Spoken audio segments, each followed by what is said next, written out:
সুপ্রিয় দর্শক বন্ধু, আসসালামু আলাইকুম। আশা করি সবাই ভালো আছেন। আজকের ভিডিওতে আমরা যে একটি বিষয় দেখাবো সেটা হলো যে আপনি এমপিও আবেদন করেছেন, অর্থাৎ আপনার প্রতিষ্ঠানে আপনার ইন্ডেক্স নাম্বার বসেছে কিনা, বা এমপিও আবেদন ডান হওয়ার পর আপনার যে ইন্ডেক্স নাম্বার হওয়ার কথা সেই ইন্ডেক্স নাম্বার আপনার প্রতিষ্ঠানে বসেছে কিনা, এটা আপনি যেভাবে চেক করবেন বা যেভাবে দেখবেন, ঠিক এই প্রসেসটা আজকের এই ভিডিওতে দেখাচ্ছে। সুপ্রিয় দর্শক বন্ধু, দেখতে থাকুন।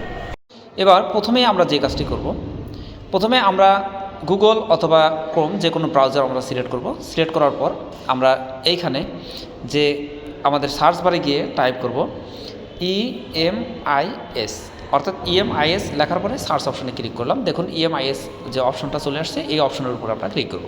ক্লিক করার পর এই যে আমরা উপরের দিকে যে তিনটা অপশন দেখতে পাচ্ছি, হোম, পোর্টাল, রিপোর্ট, এই পোর্টালের উপরে আমরা ক্লিক করব। পোর্টালের উপর ক্লিক করার পর আমাদের এখানে কিন্তু শিক্ষা প্রতিষ্ঠান, এই যে শিক্ষা প্রতিষ্ঠান যে অপশনটি আছে, এই শিক্ষা প্রতিষ্ঠান অপশনটির এখান থেকে আমরা এই শিক্ষা প্রতিষ্ঠান অপশন ক্লিক করব। এরপরে আমরা এই ইন নাম্বার ক্লিক করব। ইনের এখানে আমার যে প্রতিষ্ঠান সেই প্রতিষ্ঠানের আমি ইন নাম্বার এখানে লিখে দিলাম। যেমন দেখুন, লিখে দেওয়ার সঙ্গে সঙ্গেই কিন্তু, অর্থাৎ আপনার যে প্রতিষ্ঠান সেই প্রতিষ্ঠানের ইন নাম্বার লেখার সঙ্গে সঙ্গে আপনার পুরো স্টাফ প্যাটার্ন অর্থাৎ হচ্ছে এখানে দেখাবে।